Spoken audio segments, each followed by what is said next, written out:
the cause of Christians and unalienable rights. They're strongly connected. Listen to this.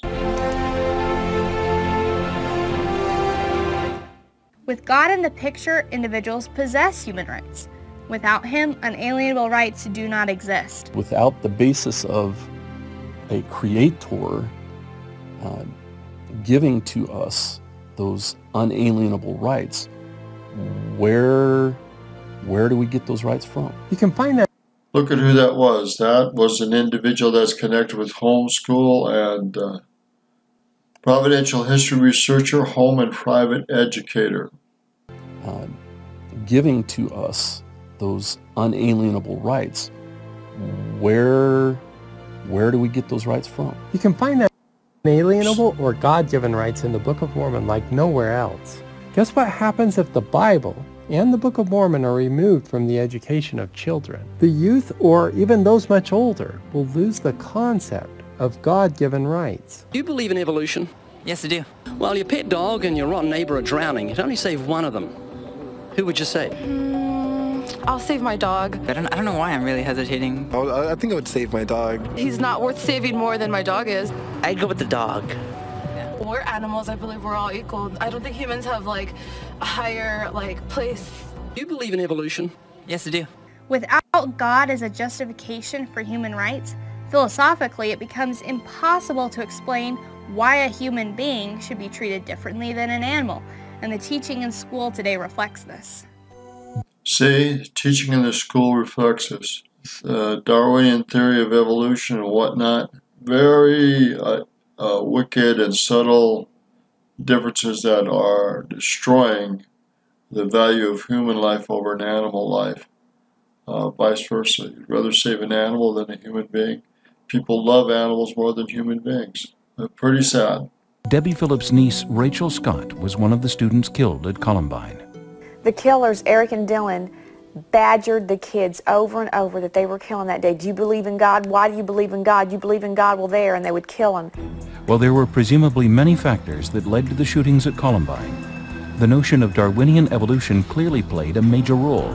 Indeed, the autopsy report for shooter Eric Harris revealed that on the day of the attack, which would intentionally be the last day of his life, he had chosen to wear a t-shirt emblazoned with the words, "Natural Selection." When you start with, there is a God, and we are His children, and He has given to us unalienable rights. When you start with that premise, you come up with a very different outcome from where you start with, there is no God, and therefore every man fares according to the management of the creature and conquers according to his strength and prospers according to his genius, and whatever he does is no crime. The Book of Mormon clearly teaches that as children of God, individuals should be treated with respect. Certain rights are given to every person by God.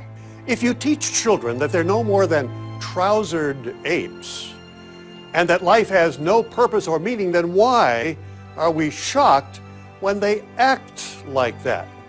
Evolutionist George du Maurier called man a fungus on the surface of one of the minor planets. And Supreme Court Justice Oliver Wendell Holmes said, quote, "I see no reason for attributing to man a significant difference in kind from that which belongs to a grain of sand." The founding principles of this nation, the founding documents of this. Again, educator, constitutional researcher, American Heritage School instructor. Look at who's talking about this stuff. It's private school and private education. It's not public school. The founding wisdom of this nation is based on the idea that there are laws of nature that govern this universe. The founders viewed the earth and the universe as ordered or following natural law, because all things were created by an intelligent creator, a creator who initiated fixed or eternal laws. A creator that created these fixed or eternal laws, but it's creator-based. It therefore followed that in government and politics, there was also a God-ordained eternal natural law. And if this law was followed, happiness would be the result. This was the inspired thinking coming out of Scotland, out of England, out of the colonies, and elsewhere.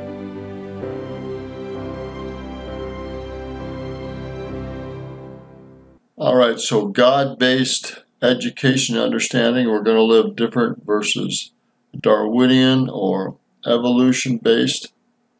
There's a big difference when you take God out of the education and out of the equation.